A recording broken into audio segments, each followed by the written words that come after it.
when this perturbation theory is organized and decomposed in terms of Feynman diagram. So remember, Feynman diagrams are a way to write the term of perturbation theory using Wick's theorem, so decomposing the quantum process in terms of elementary single process that are creation and alienation of particles. So it's a way to express a quantum process.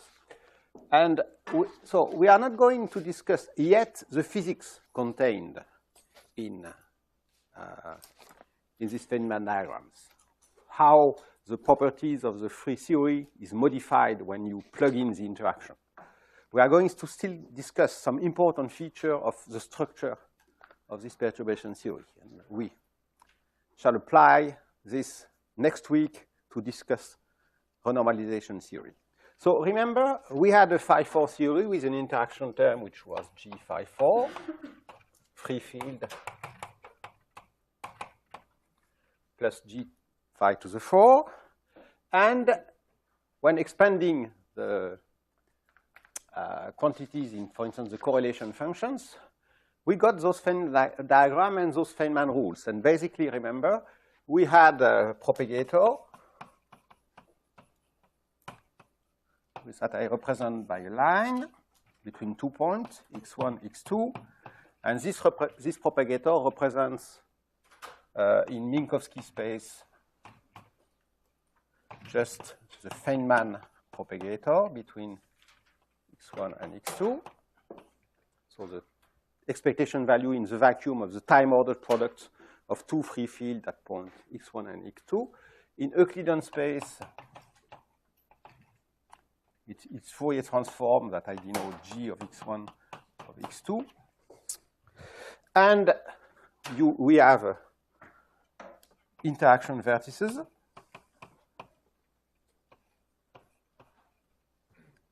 that are 4 legs, so 4 propagators comes at each vertex. And there is, to each vertex is associated a position x.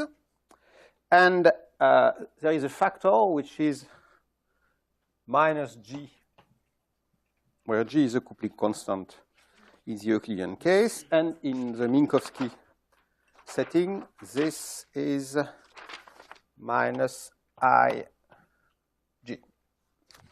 Okay? And finally, remember that we had, in fact, h-bar factors coming out because we have an h-bar in the functional integral. So in fact, there is an h-bar in front of each propagator and a 1 over h-bar in terms of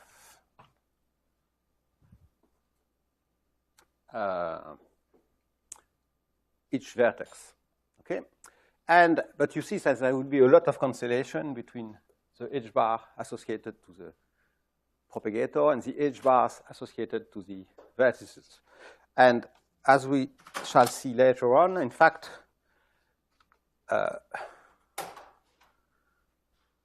we shall see that there is, in fact, a simple expansion in h-bar factor. So perturbation theory corresponds to expanding in powers of the Planck's constant. Okay, so let me first show you again the pictures that we had. Is it working? I was told that if I push lights, it goes down a little bit. Mm-hmm. No, it's not. So it's not this. I think it's what has to go there. Is there something called light, a button called just to dim something? Yeah, something like that. Whole off is perhaps too big, but that's fine. Okay, that's better. Okay, thank you. So we saw that in the expansion in terms of Feynman diagrams, in the partition function appears vacuum diagrams, diagrams that are not connected to any external points that represent the insertion of some field operator at a fixed point. And here are the list of the connected diagram at 0 order, first order in perturbation theory, second order, etc. At the moment, I won't discuss what this is. This will come out a bit later.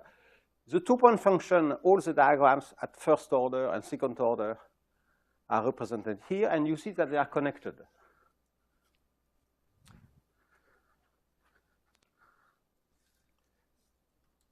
Now, one subtle point. The connected vacuum diagram have a property that is not shared by all the diagram of the two-point function. See, for instance, consider this diagram. This diagram, if you remove this line, this vertex is disconnected from the rest of the diagram.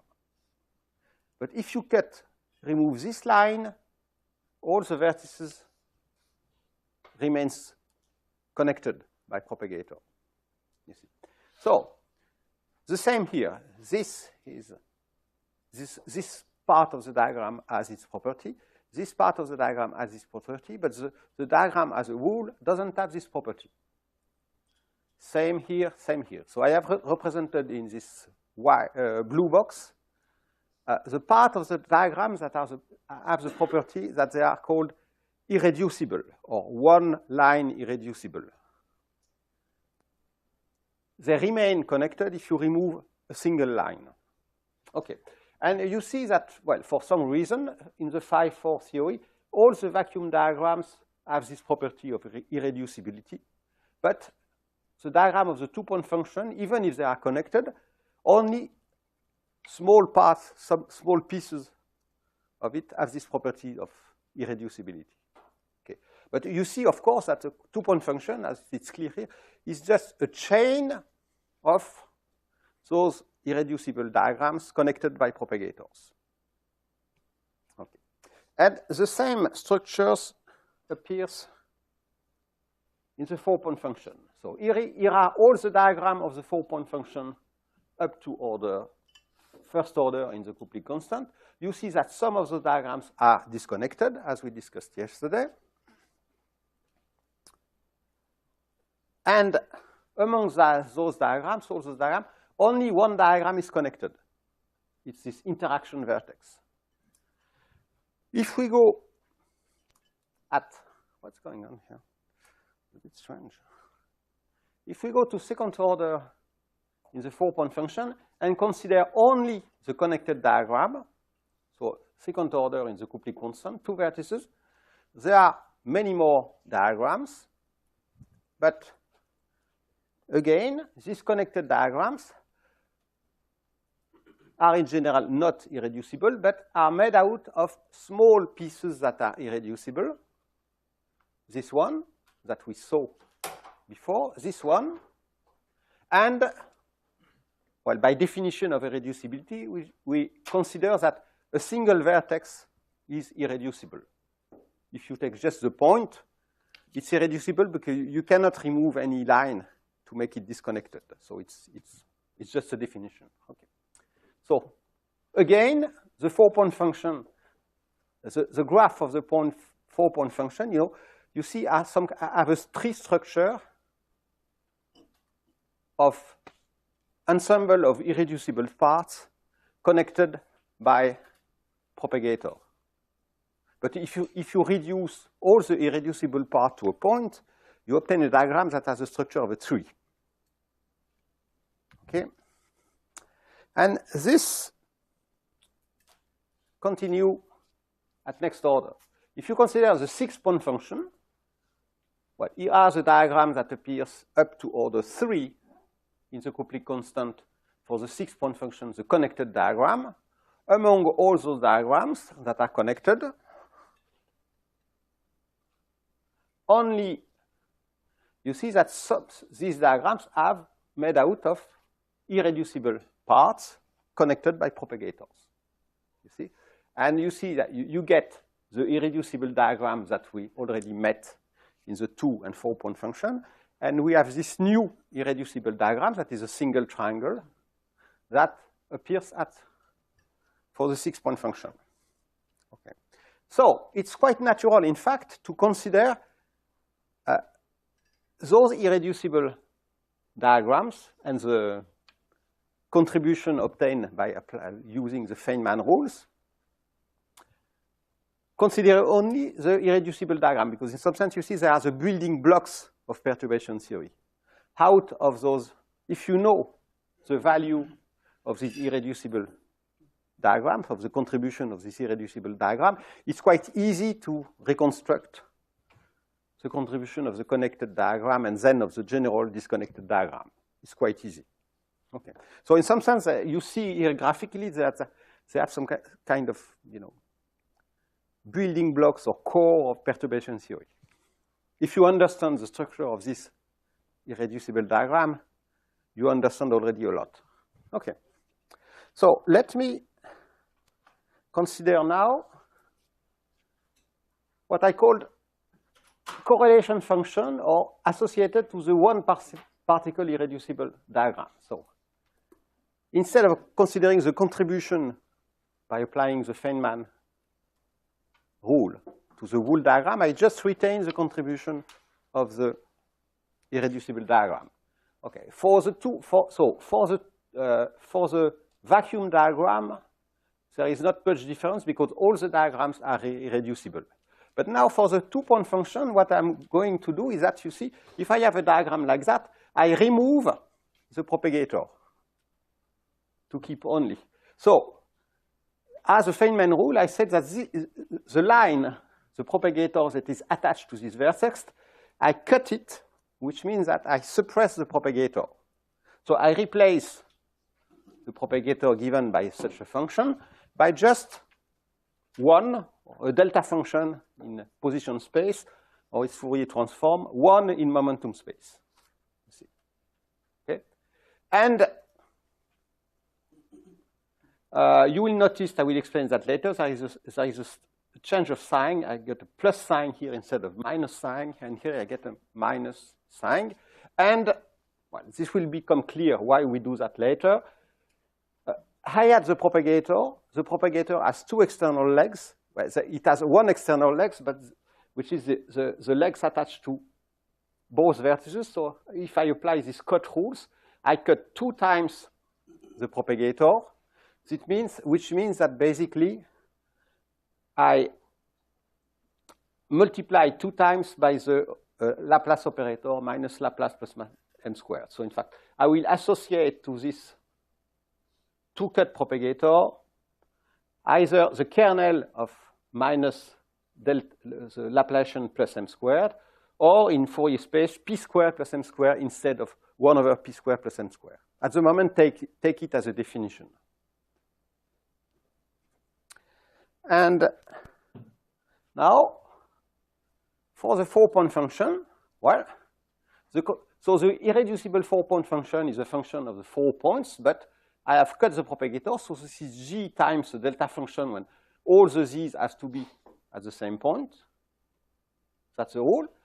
Here I do the same thing, so I get this contribution of this diagram made out of 2 vertices connected by 2 propagators, but the cut propagator here means that the point 1 and the point 2 have to be at the same point, and the point 3 and the point 4 have to be at the same point. You have these diagrams. You have 2 equivalent diagrams obtained by relabeling, taking the different vertices. And here are, for completeness, the 2 different irreducible diagrams that appears at 3rd order in the coupling constant for the irreducible 4-point function. Okay? So the rule is compute this. And again, for completeness, the irreducible 4-point function is given by the contribution of this triangle variable, which is a contribution of order G3. And here you have 15 different ways to attach those external points to this triangle. And at 2nd order, you have more diagram. You have, if I'm not mistaken, 3 different kinds of diagram.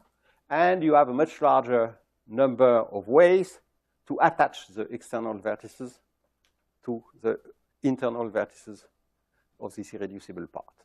Okay, so here are the rules. So can you switch off the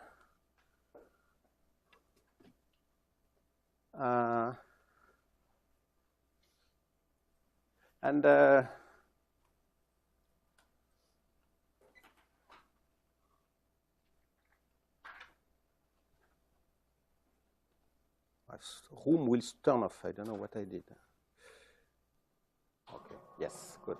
Okay, so now I'm going to explain what it means and why is this useful. But before that,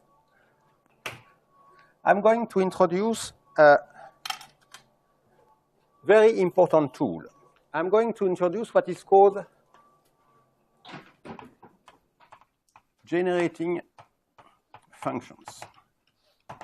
So generating functions for the correlation function of the phi-4 theory are just a tool to manipulate and compute all correlation functions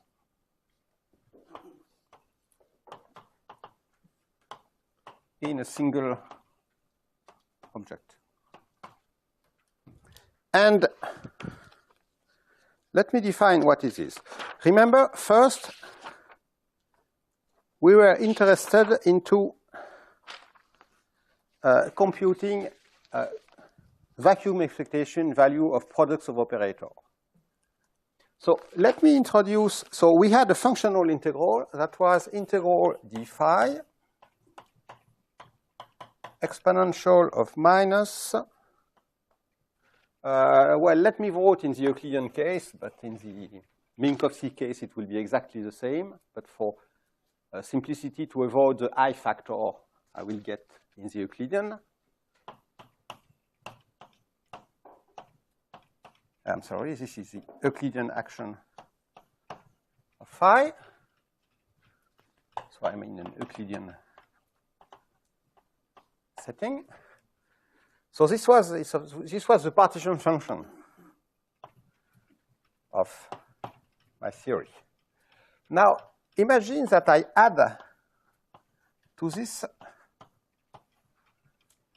a term like that, so that the partition function now depends on an object called G. And what does it mean, this? G here means classical, so it's a function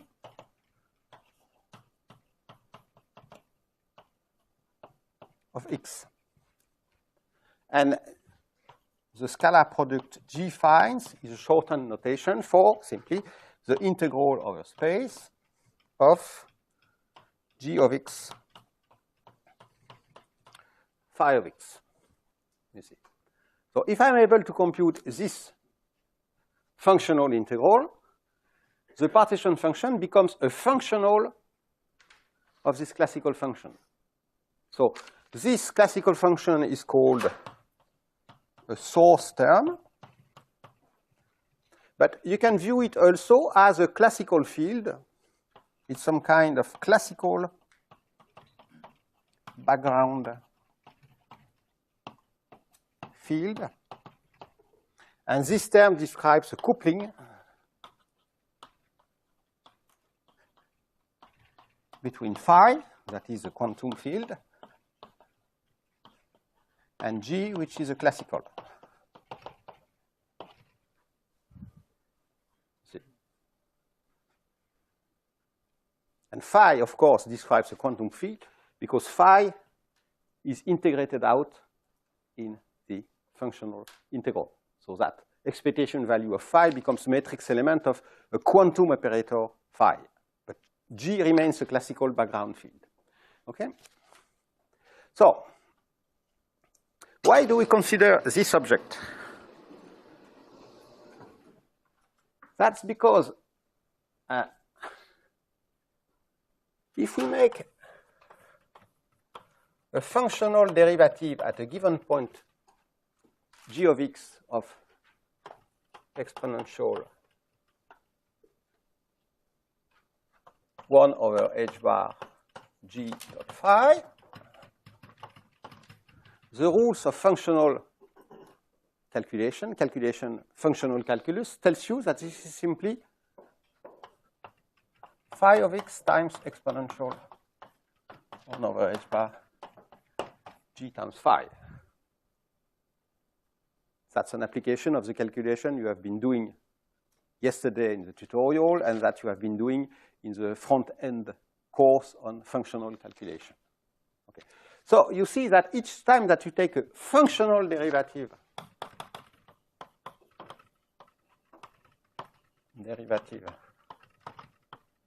with respect to g gives a phi in front of the integral. Okay. So you see that so that's a way to bring down phi operator at given point and to construct the green function of the theory. So now let me define, remember, we had the green function of the theory, phi of x1, phi of xn. Okay, I'm in Euclidean, so I don't care about the time-ordered products, but this, okay. And let me define now a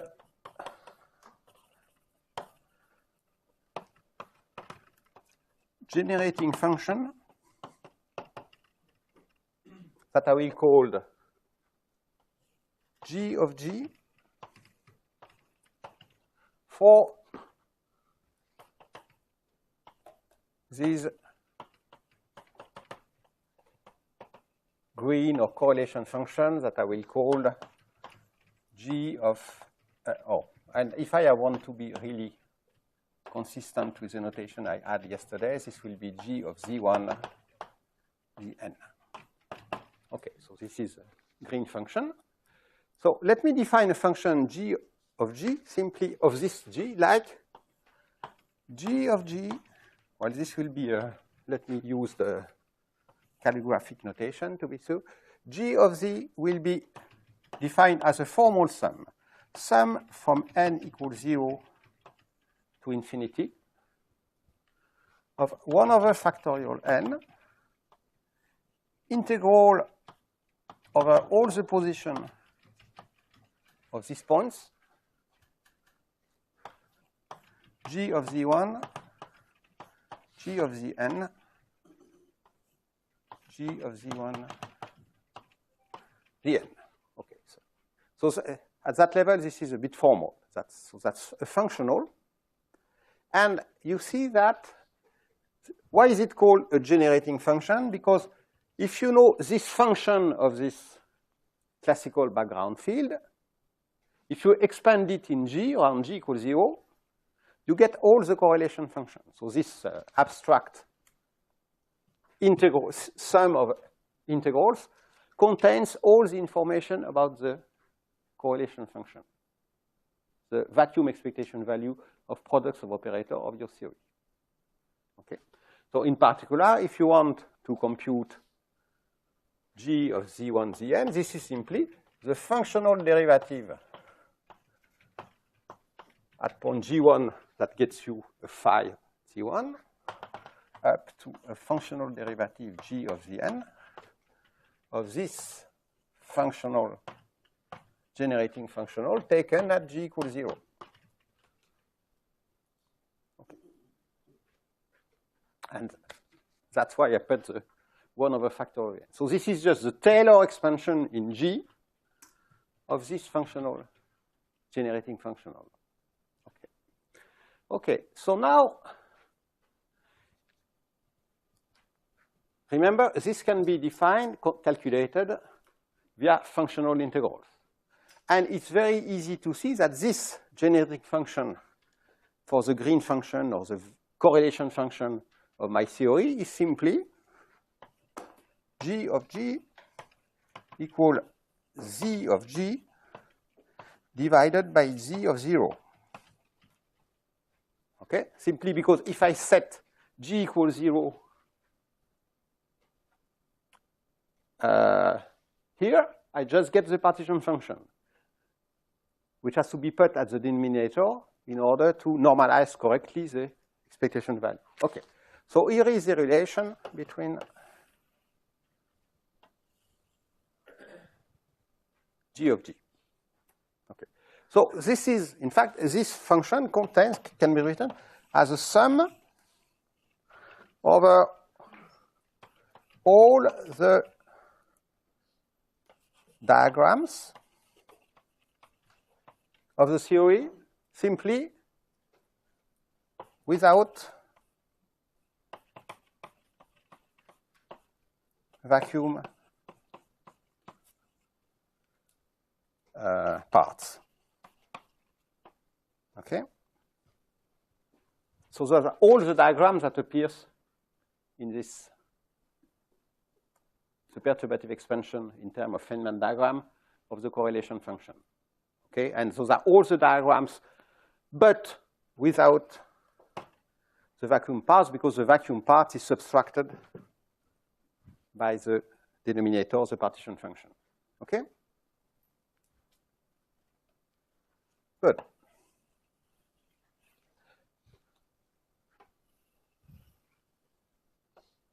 And one last remark. Of course, there is a factor. If I do that, there is a factor 1 over h bar. So in fact, I forgot the factor h bar minus n. Okay. Good. So now, when you say all the diagrams have vacuum parts, how do you deal with the J's? Do they come in as just external legs? yes, to each g is associated an external legs. Simply, those, for instance, the time of order g of x1 or z1, g of z2 will give you a diagram like this diagram, plus this diagram, plus etc. But it will not give, but this diagram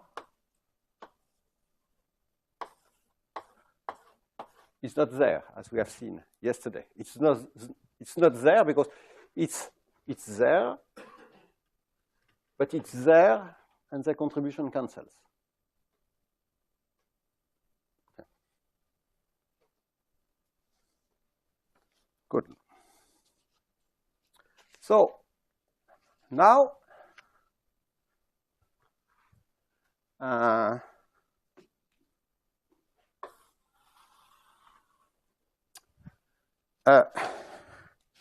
we may be interested in computing the same object, but for all the diagrams, all the connected diagrams. So let me define a generating function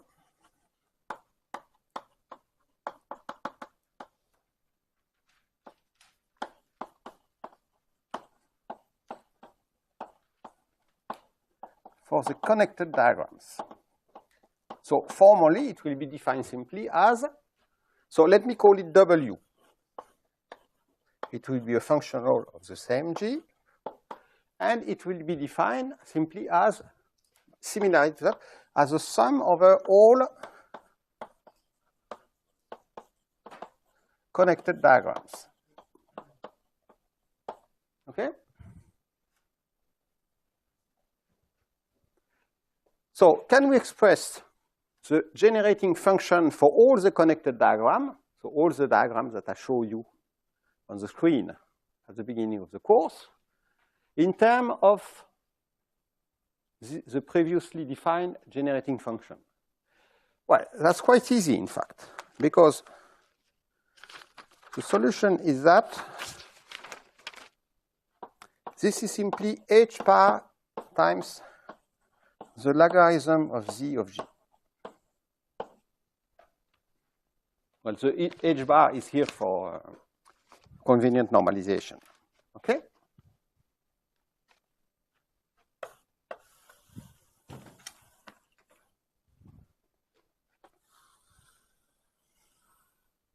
And why is it so? Well, if this is true, you can invert this formula and write z of g as exponential of course, of 1 over h bar w of g. Okay? Now, so expand the exponential. This means that this is 1 plus 1 over h bar w of g plus 1/2. Well, there is an h bar squared w of g plus etc. Okay. So assume that indeed w of g is defined as the sum of all the connected diagrams. Assume that this is true. Assume that w equals the sum over all, let me draw it, all the connected diagrams. I draw this in a very sketchy and graphical way. That's the sum of the contribution of all the diagrams that are connected. Okay, so what is this? Then this is just 1, which you can say that 1 is a contribution of the diagram with no vertex, the vacuum diagram. No, not the vacuum, the empty diagram. You know, the contribution of the empty set, the set that has no element. Okay? This is the sum of a contribution of connected diagrams. This is up to this h bar factor. No, there is an h bar here, I'm sorry. Okay, here you get the sum of a two, so you get the sum of a contribution of some connected diagram 1 and of some other connected diagram C prime, let's say. C denotes the fact that it's connected. So this is a connected diagram, sum of a connected diagram C, and C, this is the sum of a pair of connected diagrams C and C prime. Okay? So that's the contribution of a diagram made out of two disconnected pieces. A disconnected diagram, sorry, made out of two connected pieces. Okay. And why is it the factor 1/2 here? The factor 1/2 that is in front of that comes simply from the fact that they are indistinguishable. So you cannot make a distinction between this diagram and this diagram, C prime and C prime and C. So if you are counting with the factor 1, you are counting twice the same diagram. So in order not to count twice the same disconnected diagram made out of two different pieces, you have to add this factor 1/2. Okay? And then this goes on. The next term will be the sum over all the disconnected diagram made out of three pieces. And there will be a factor 1 over factorial 3, since you have to take into account all the permutation of those different pieces. Okay, so you see that if W is given by the sum over all the connected diagram, Z is the sum over all diagrams made out of connected pieces, you see, including the vacuum diagram. Okay, and since we know, since this is a bijection, in fact, in terms of diagram, since we know that this is true, this implies that this is true. These two statements are equivalent. Okay, so you see, you have a simple, very simple graphical proof. Of course, it's a bit sketchy, but you don't have to go at all the contribution, compute things, compare first the diagram at order G squared, etc. This is a graphical, direct proof of this relation. Okay, so this formalism is quite powerful. Okay, Well, of course, the idea of using generating function to count graphical objects like that was not invented for doing quantum field theory. In fact, the idea to manipulate objects by constructing generating function goes back to the end of the 18th century. It was invented by Leonhard Euler for, of course, different mathematical problems. Okay. So now, is there the same thing for irreducible diagram?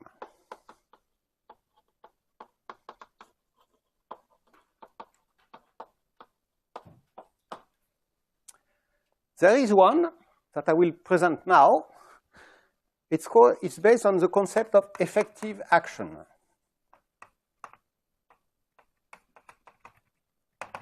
And the concept of effective action is something very important because it's also a very important both mathematical tool and a tool to get some insights on the physics of quantum field theories.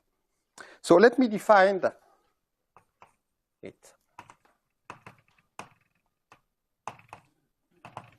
And then I will show that this object has the right property.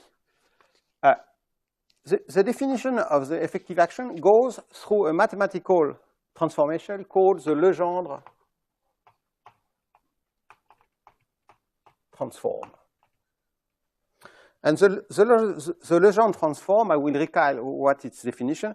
It's something which is familiar in physics. For instance, when you go to in thermodynamics, when you go from the internal energy of a system to its free energy, you are doing a Legendre transform, where you are going from the energy to the enthalpy of a system.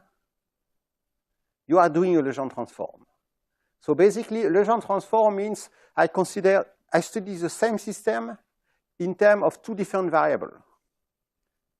One variable or the response of the system to this variable. So let me show how it works here. Now, let me start from this object.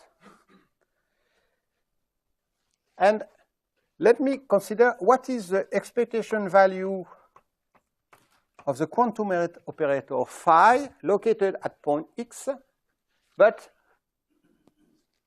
when G is different from 0. So I am considering the quantum theory where the quantum field is coupled to the source term, but the source term is not set to 0. So I'm considering a different quantum theory than the original quantum theory where G was equal to 0. I modify it a little bit. So expectation value of the operators will be different. You see, the quantum system responds to a perturbation by the classical source term. Okay? So this value, the value of phi at point x, it's a complicated function, but it depends on G. And it depends on the value of G not only at the point x, but at the other points too, because the quantum field propagates. You see? So this depends on G of y at all y different from x, because the quantum field propagates. So it's a functional of the value of G. But this is the expectation value of a quantum operator. So this is a number. Let me call this number phi of x. So this is a function of x that depend on G. So this is a classical function of x, of space, but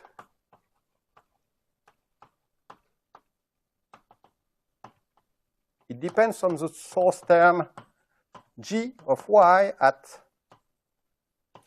all the points y different from x. So this phi is a function of x, and it's still a functional of G.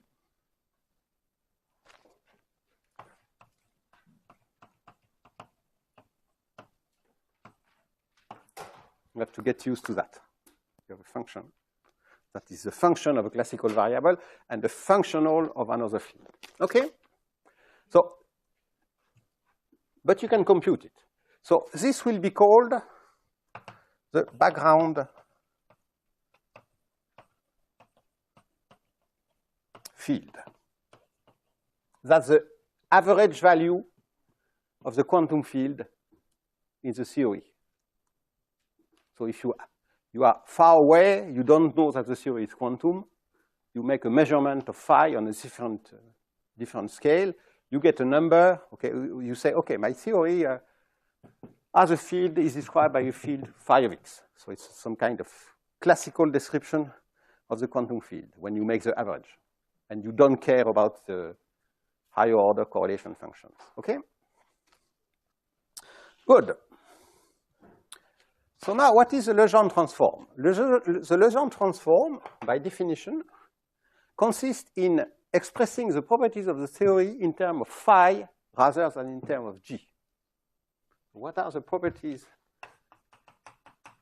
express the theory in terms of phi of x rather than g of y? Okay. So for that, we do the Legendre transform. The Legendre transform is defined like that. By definition, it is defined, it's a functional of this background field that is defined as g dot phi minus w of g, where w is defined here. So you see, and as usual, g dot phi means integral over dx, g of x, phi of x. So you see, now both g and phi are classical functions. You can multiply them. But simply, of course, g, as I've said, phi is a functional of g. So I can make an interversion of variable. This is all very formal, but I consider that g is a functional with not 2n of phi. See? A change of implicit variables. So a priori, this seems very complicated to compute, but it will turn out that if you know how to compute that, this functional gamma of phi, which is minus w of g plus g times phi, when we re-express g here and g here as a function of phi instead of expressing phi as a function of g, this object that is called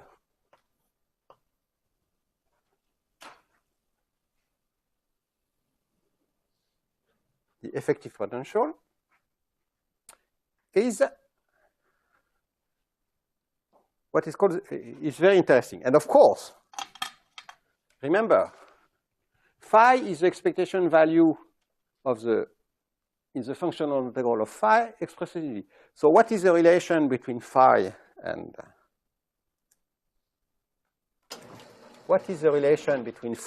g? Phi of x is just the functional derivative of w of g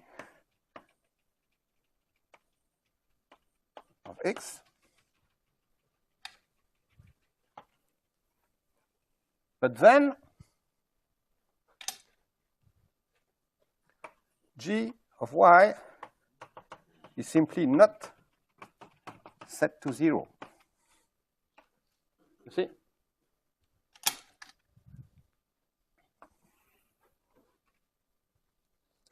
So the Legendre transform means, what does it mean?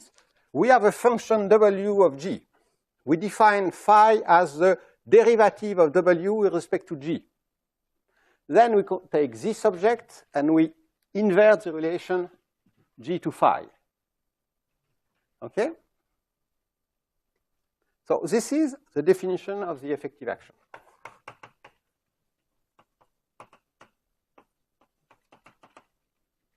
Okay? And this effective action has very, very nice property.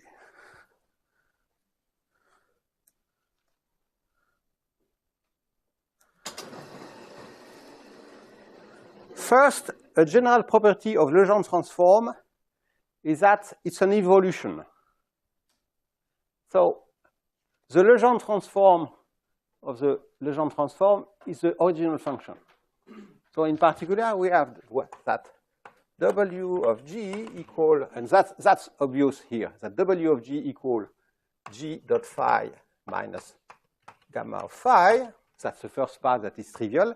The slightly non-trivial part is that G of x is the functional derivative of gamma of phi when you make a variation of phi at point x. Yes? Sorry, which quantity up there is the effective action? The quantity effective action is gamma. That was called the effective potential. Did I call it effective potential? No, I called it effective potential. I think I thought I heard that word. No, this is the definition of the effective action. It corresponds to what is called the effective potential in thermodynamics. So you have replaced G by an external magnetic field to some system. This will become the effective thermodynamical potential, or the Gibbs potential of the magnetic system expressed as a function of the magnetization instead of the applied magnetic field. So mathematically, it's the same object. Yes? Why is phi the functional derivative of W and not Z? Because at this stage, don't we have our correlation? That's a general property of Legendre transform. Okay.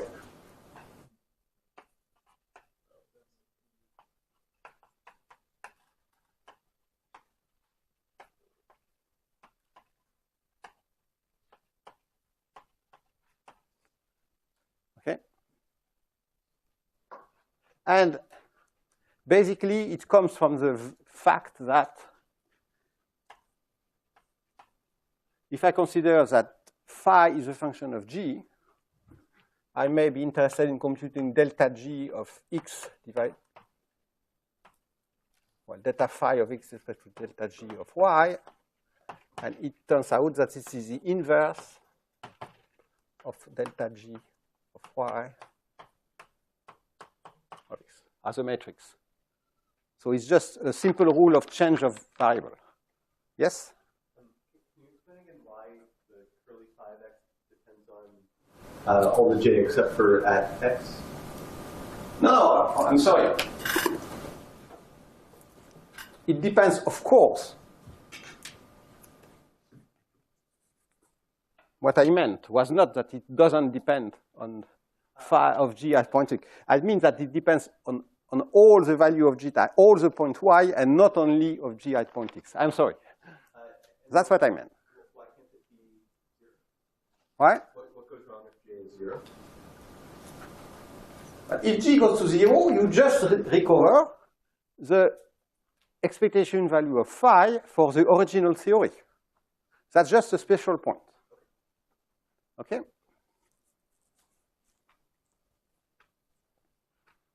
Good. So it turns out that it is this effective action that is the generating function of the sum over all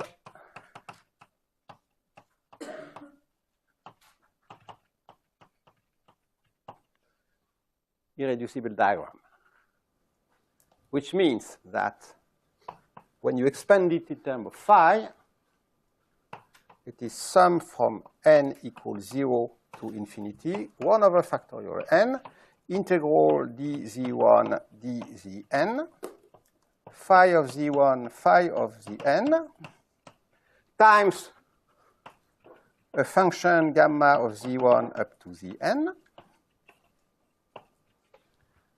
And this function gamma z of z1, Z of Zn is just nothing but the contribution of all the irreducible one-particle diagram with external truncated legs connected to Z1, Z2, up to Zn.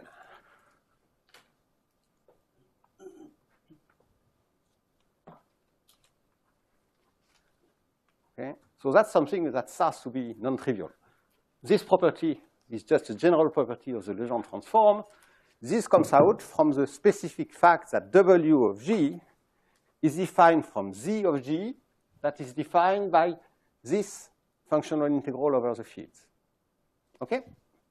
So I won't give you the full proof of that, but let me show you how it works for a specific quantum field theory like the phi-4 theory. Okay, so let me go back to the specific case where we have an action S of phi, which is in general. So I will consider a slightly more general case than the phi-4 theory, which is an action like that. Okay? And so this is a classical action. I omit the Euclidean. I omit the E subscript. But we are in Euclidean setting. Okay? And what we are going to do is we are going to compute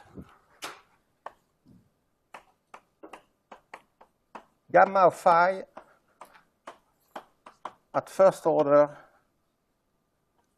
in H bar.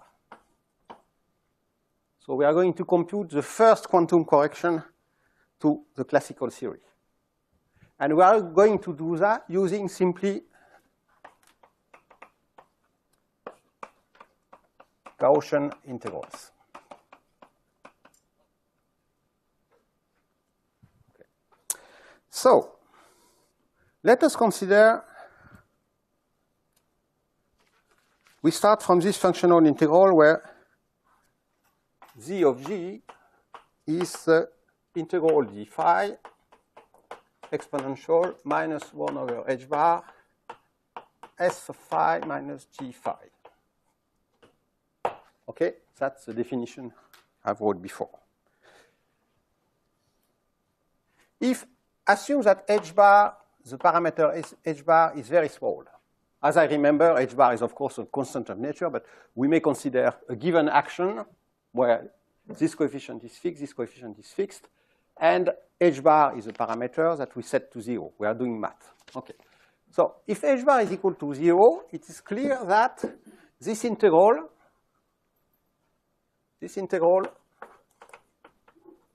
is dominated by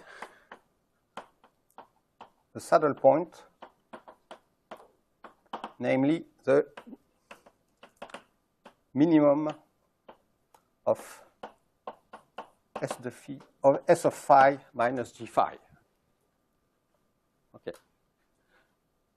So let us look for this minimum. This minimum, let me call it phi c. Phi c for classical or saddle point.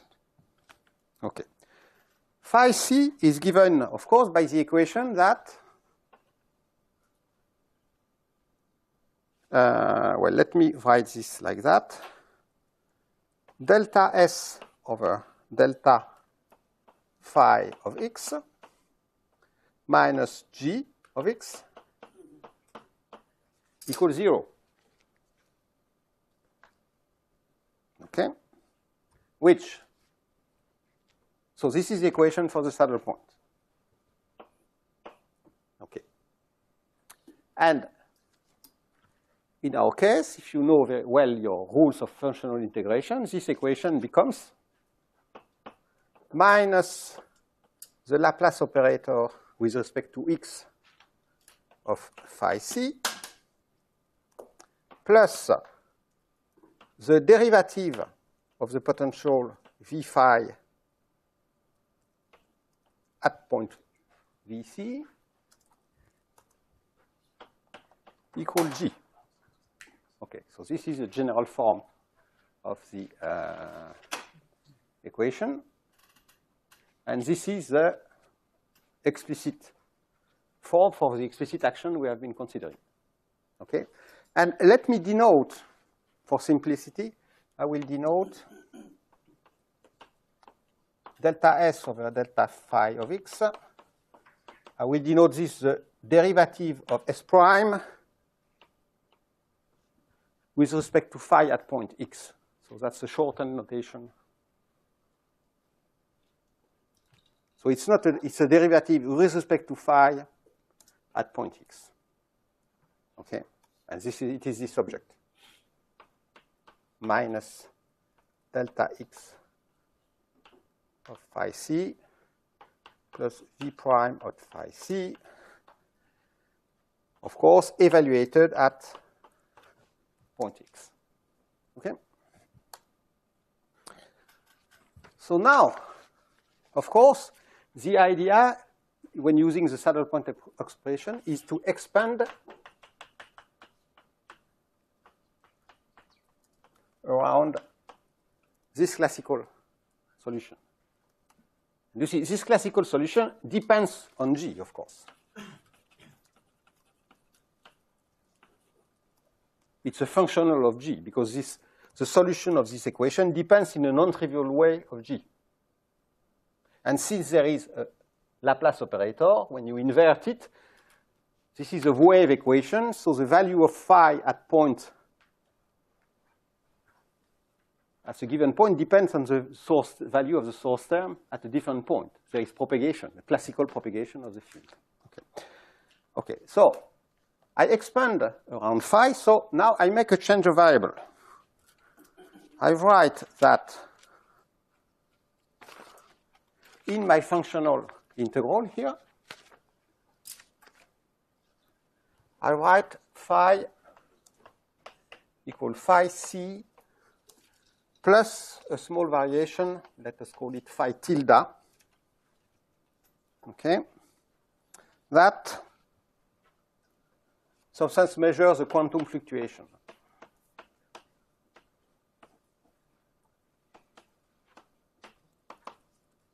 Okay. And let me expand the action. Let me expand this term. We found that S of phi minus G times phi, if we re-expressed it in terms of phi c and phi tilde, becomes of course S of phi c minus G phi c, that's the classical term. Then we have a term proportional to phi tilde. So this is a classical term. Then we have a term proportional to phi tilde. And this term is phi tilde dot, with this notation for the dots, times S prime at point x minus G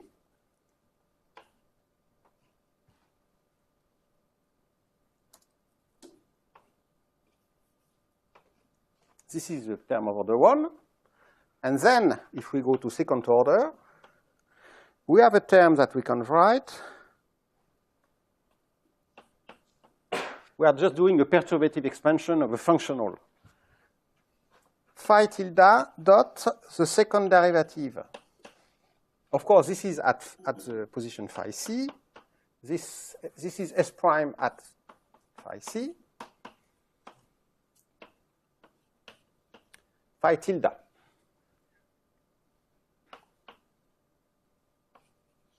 Plus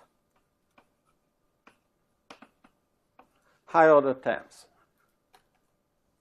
So this means phi tilde of x times this object. We know that this is equal to 0.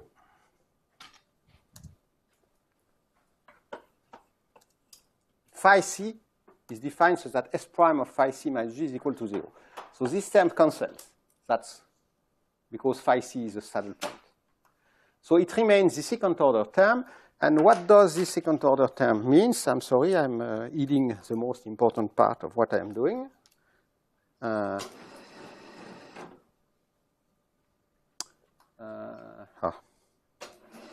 Yes. So what does this mean? This means simply integral over dx 1 dx2 phi tilde of x1 phi tilde of x2 and an object that is the s dot of phi c at point x1, x2. Well, this is the same x1, x2.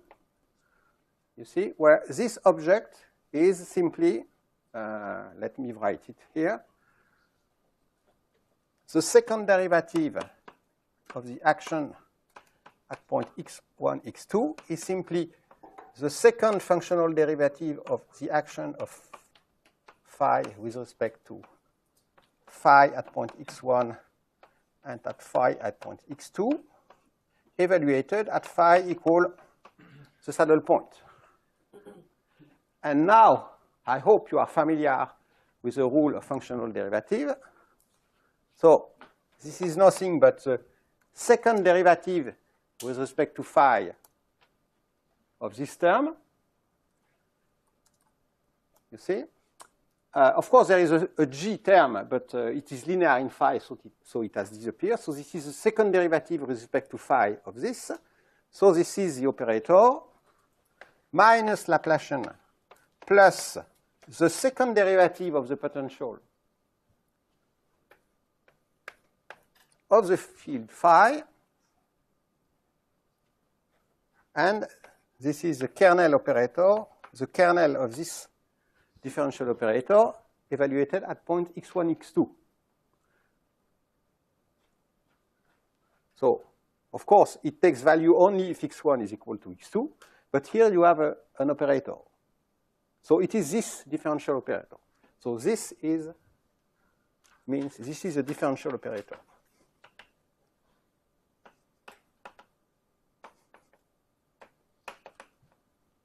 That depends on phi, and taken at phi equal phi c.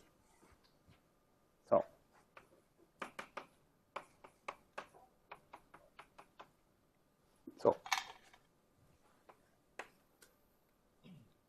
keep in mind this results because it's very important. Okay? And so the action becomes the classical action, the linear term disappears, and the quadratic term is given by the quadratic form whose kernel is this differential operator. Okay?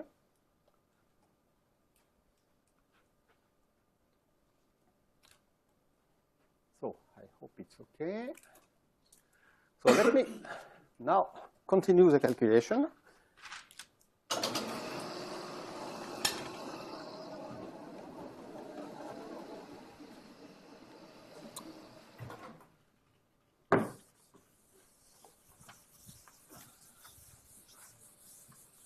Of course, why do we expand? We expand because we assume that h bar is small, so that, in fact, remember, we have a 1 over h bar here. So it's natural to consider that the fluctuations are small, are order square root of h bar, so that this will become a term of h bar 1/2, but it disappears, and then there is factor h bar that is cancelled by this factor here. Okay? So what we end up is that g of g, okay, at this order is given, of course, by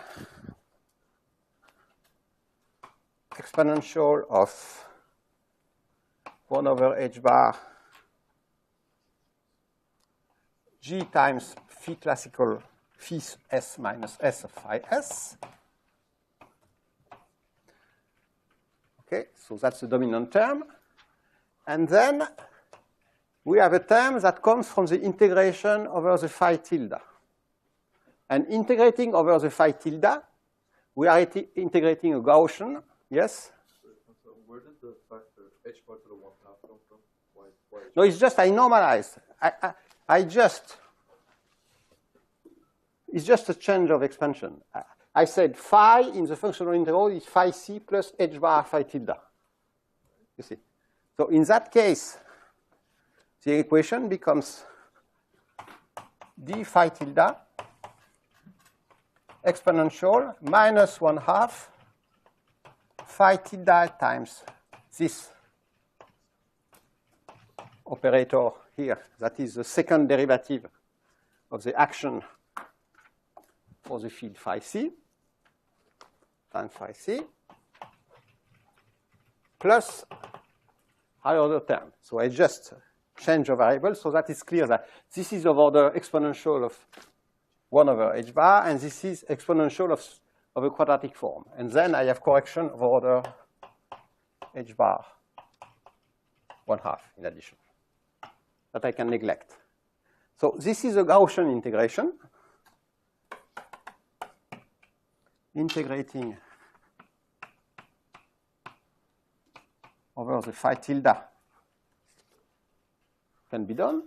And what we get, this is exponential of minus 1 over h bar g dot phi c minus the classical action for phi c. Then I get the determinant, the functional determinant of this operator to the power minus 1/2. So this is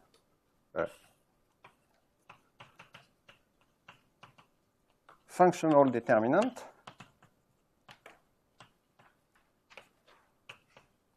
of the differential operator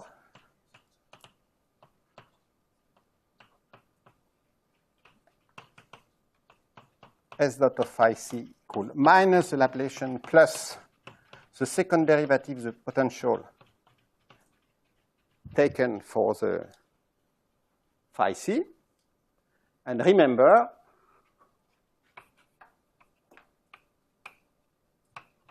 phi c depends on the source term g, because phi c is given by this equation. Okay.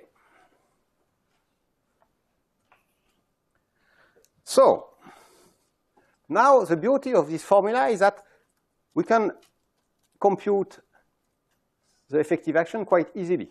First, let us compute the generating function for the connected diagram.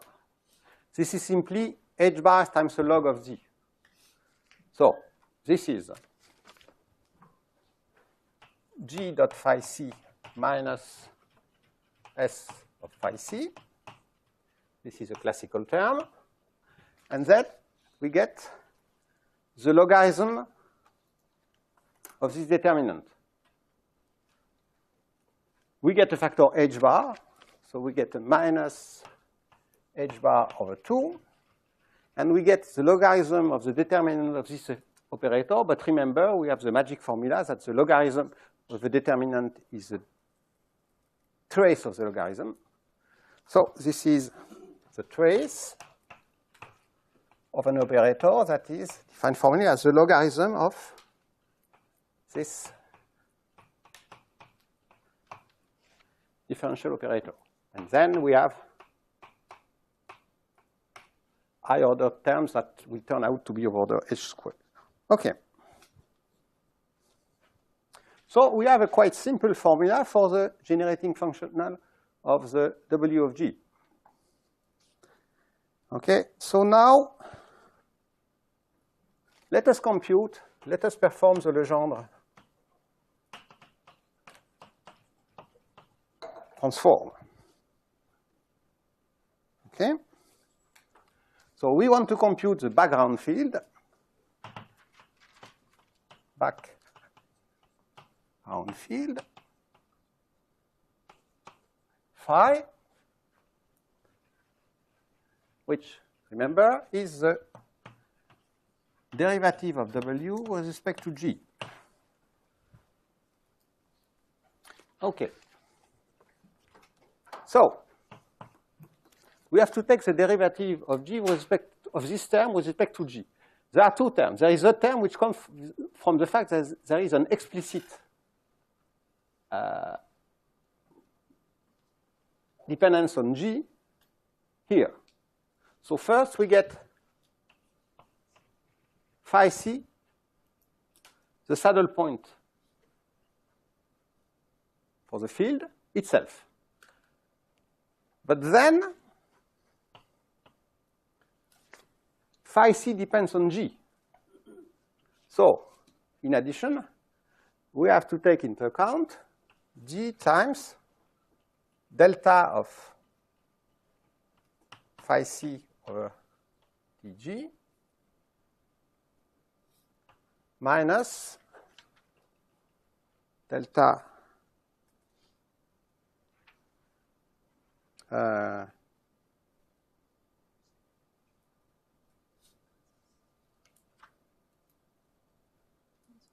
of S.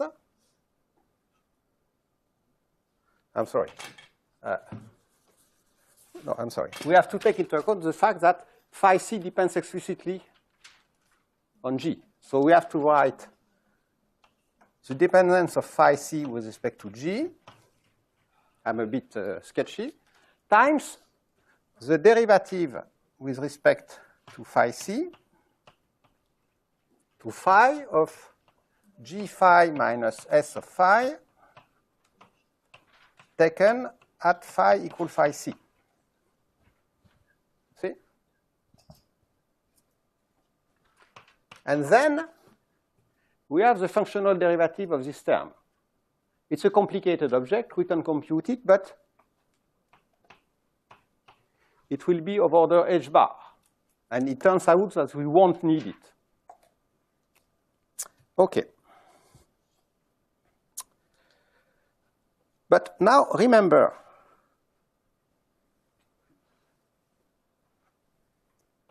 this is G minus S prime of phi, this term, taken at phi c. But what is this? This is simply the equation that defines the saddle point. So this is 0. So we get a very simple result. The background field phi is equal to the value of the saddle point up to correction of order h bar. The background field equals the saddle point of the original equation plus correction. Okay.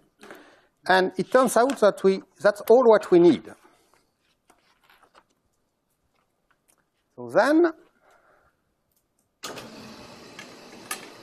we are in fact almost done. And let me take still 5 minutes to show you the result. Because the result is so nice that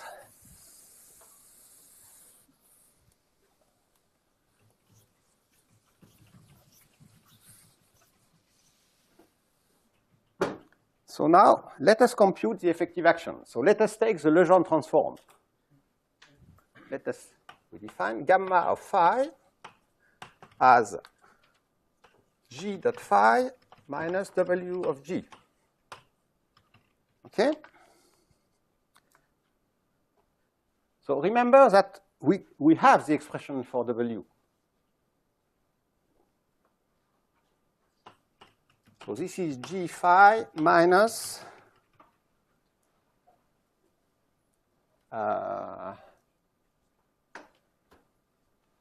G phi c plus S of phi c plus h bar over 2 trace of the logarithm of the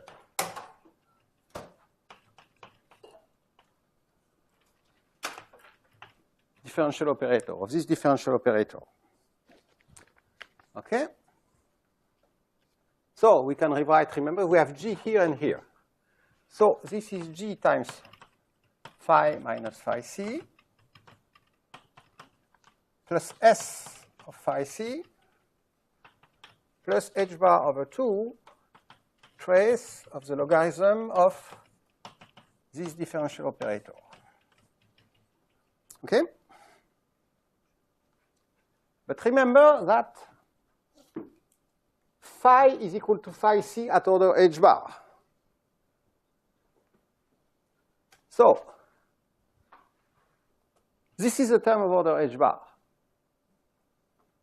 This is a term of order 1, but since phi c is equal to the background field phi plus a term of order h bar, there is a correction. And this is a term of order h bar with phi c. So remember, we know that phi c is equal to phi plus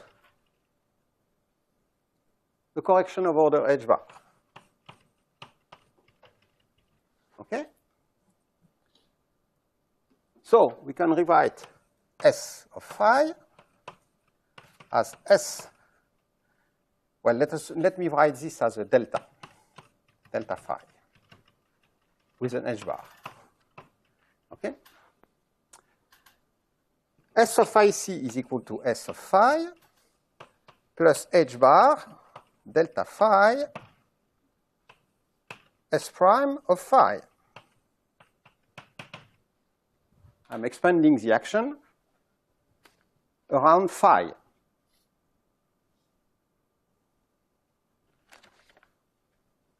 And those are terms of order h bar squared.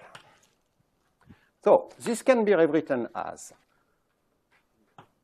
and this is delta phi. So this can be rewritten as delta phi times g minus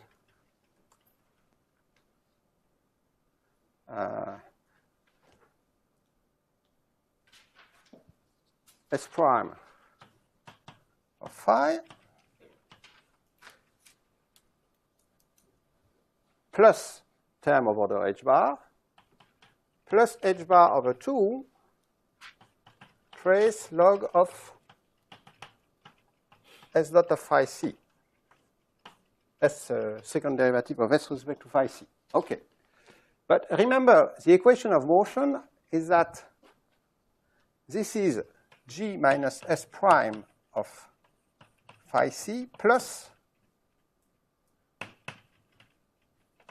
some term of order h bar. And this is of order h bar already. And this is 0. That's the equation of motion. Okay. So all this is a term of order h bar squared. Now, here we have the trace of the log of the second derivative of the action at phi c. We can replace phi c by phi up to correction of order h bar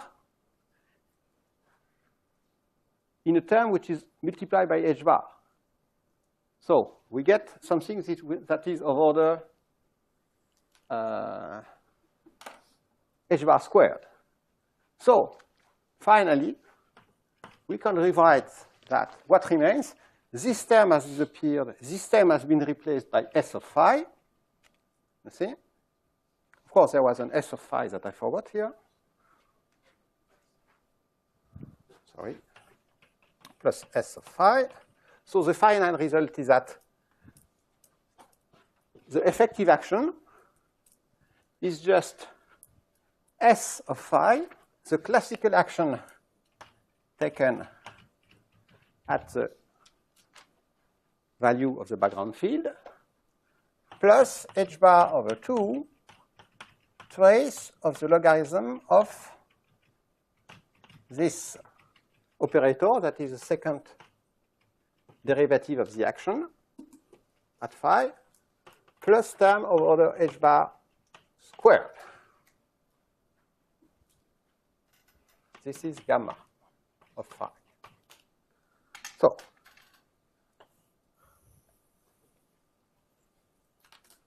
So this is a relatively, remarkably simple result.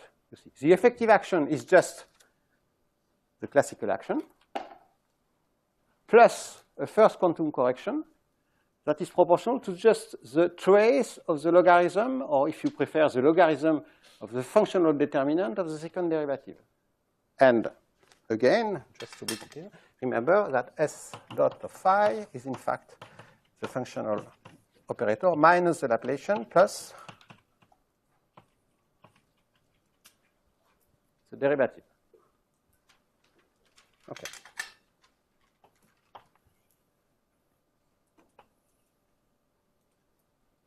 So that's a very nice formula. Of course, it's valid at order h bar, then. But this contains all the quantum corrections, the leading quantum corrections. Okay. And this result is very general. I haven't used at all, in fact, the form of the action. I wrote the explicit form of this operator for the action I started from, but I never used this in the calculation to derive this. So this is a fully general result. It is valid for all quantum field theory with bosonic fields. I'm using the fact that I'm doing Gaussian integration over real variables. Okay? So in fact, it's true not only for the scalar field,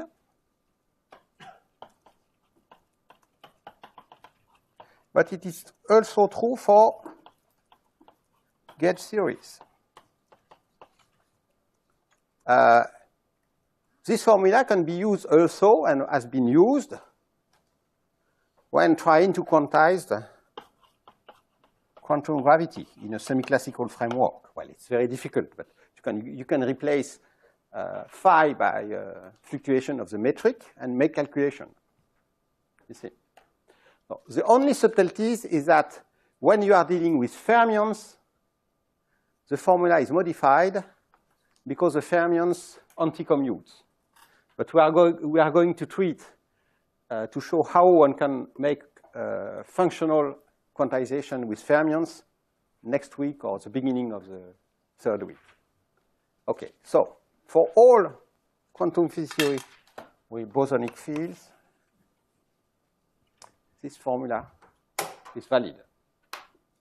Okay, and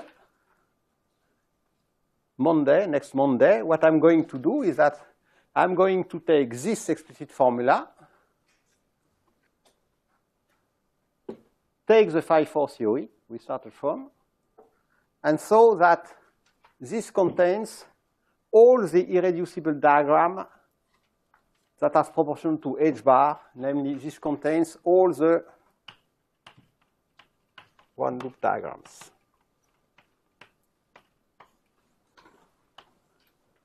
The diagrams that have only one internal loop. Yes? One question, why are we just keeping the first order quantum fluctuations? Why That's because I am doing the calculation at that order. I could have been, well, it's possible to do the calculation at the next order, but it becomes much more complicated. So in general, what you said that you will have in here the one loop corrections, the next order will have second loop corrections. Yeah, in fact, this will give two loop corrections.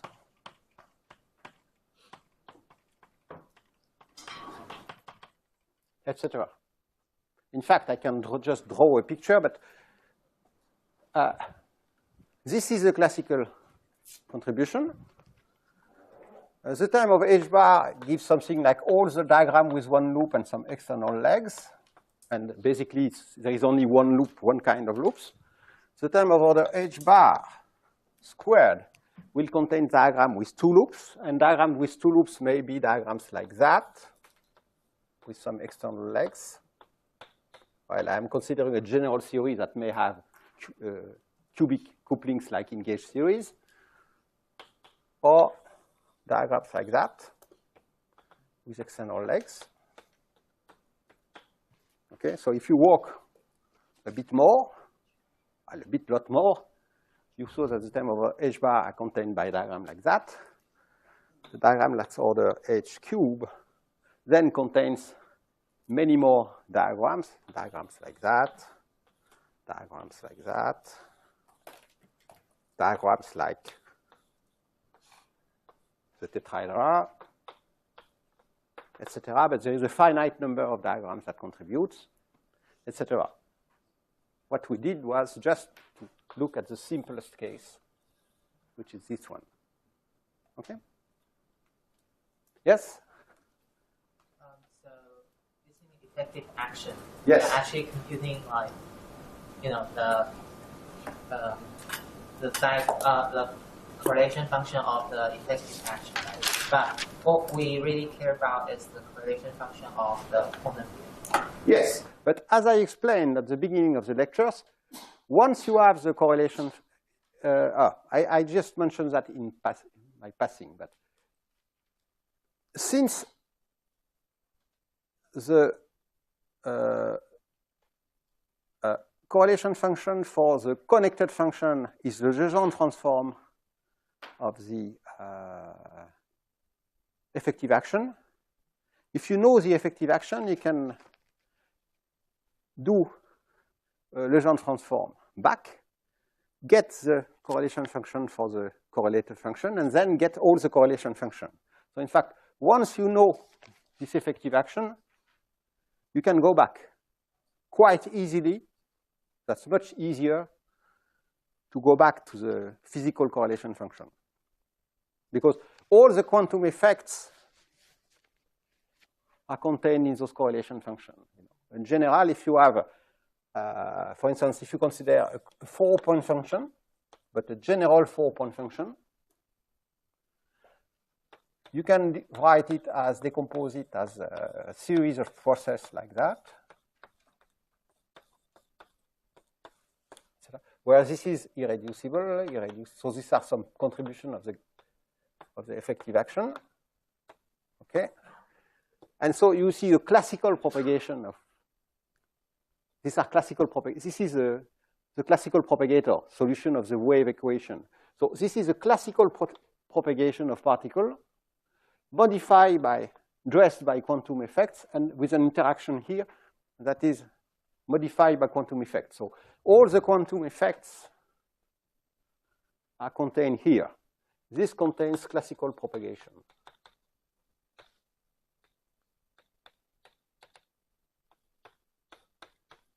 Quantum effects.